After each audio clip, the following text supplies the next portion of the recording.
السلام عليكم. اليوم إن شاء الله نسوي دجاج شوي. طبعا أنا هاي سالقتها سلق الدجاج، يعني نص استوى، سلقتها ما تبلتها ولا شي، ما لحقت.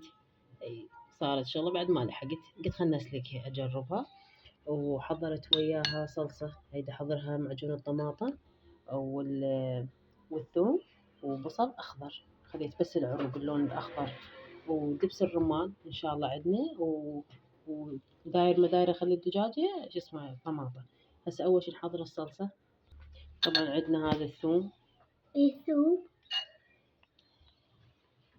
عندنا البصل الأخضر. هي تحط البصل الأخضر يصير مو حلو. ماما خلينا نكمل الفيديو.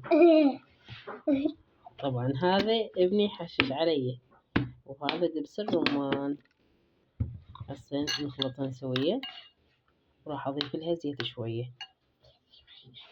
طبعا عندنا هاي الدجاجة شوية هيك نخليها، ونضيف عليها الصلصة هيك.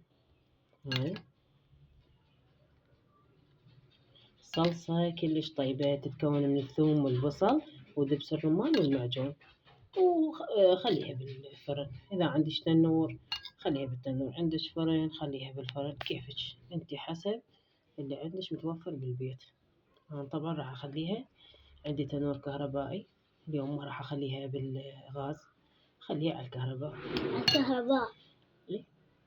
طبعا وهذا شكلها.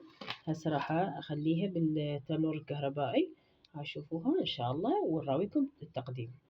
وطبعا هاي دجاجتنا خلصت، دجاجة الشوي.